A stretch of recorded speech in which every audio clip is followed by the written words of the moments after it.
Hello there, my interweb friends. It's your old pal Jason here with another review. Today, I will be talking about Echo, the new series from Marvel Studios, and the first under their Marvel Spotlight label. All episodes are streaming now on Disney Plus and Hulu.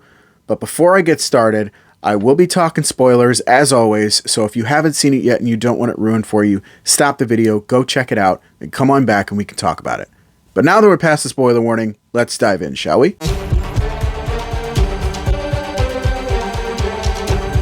When the series was first announced as a sort of spin-off / sequel to Marvel's Hawkeye from a few years ago, I was kind of intrigued. This being one of the few Marvel shows, films, that is centered around a morally questionable character.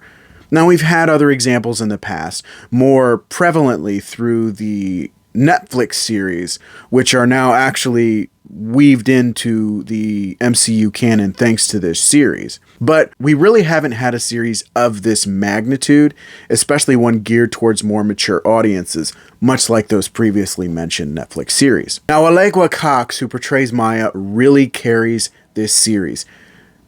As the main character, she brings a lot of emotional weight and depth, and being a deaf actress, she portrays that all through facial expression and just the way she carries herself.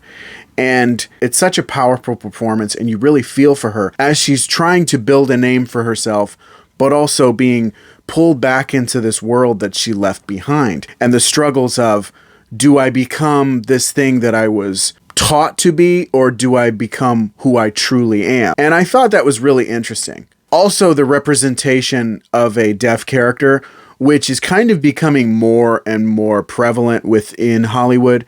I really, really appreciate that this series really puts a character front and center stage who is deaf, and I think it's really cool for representation moving forward. Now, of course, another big presence in this series is Vincent D'Onofrio as Wilson Fisk, aka Kingpin. He really brings everything that he brought from the Netflix series and Hawkeye and really takes it a step forward. Not so much just as a looming, angry presence, but also sort of warm when he's trying to be more manipulative towards Maya. It's that back and forth between the two characters within the final few episodes of this series that really builds on some of the tension. Now, with Maya finding herself in the situation that she's in, she's having to reconnect with a lot of these people she left behind, members of her family and whatnot. And that does a lot to build on her character, but I also feel like it takes a huge chunk of time, especially when there are moments between other characters where Maya isn't present. And I just feel like that kind of pulls the series back a little bit. Now, there's quite a bit of action in this series, not as much as one might expect, but as it happens pretty much in every episode, it is very well structured.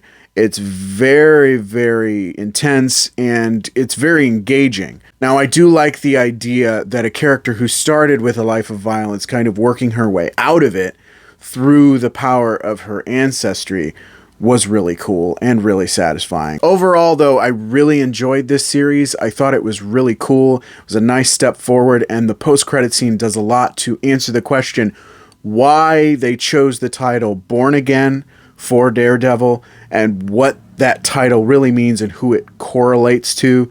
And I thought that was really interesting. I did enjoy the journey that Maya had taken from being a violent and angry character into becoming more whole and one with her family and her ancestry to move forward and try to heal.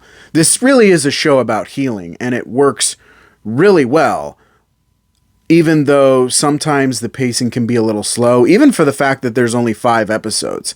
I do like the fact that with the 5 episodes, it keeps the episodes flowing and there isn't too much filler, although for 5 episodes there is a little too much filler, but it is a fairly good show. It's fairly engaging, and I really enjoyed it. I think it is quite a good series and a excellent step forward for this new chapter of the MCU. But that's just my opinion. Let me know what you thought down in the comments. What was your favorite part? Are you looking forward to this aspect of the MCU moving forward. I want to hear from you. If you enjoyed the video, don't forget to click that like button. You want to see more videos, don't forget to subscribe. Click that notification bell so you get updates on all my future videos. You can also follow my social media pages, links down in the description of this video. Thank you so much for watching. I really appreciate it, and I will see you on the next one. Bye.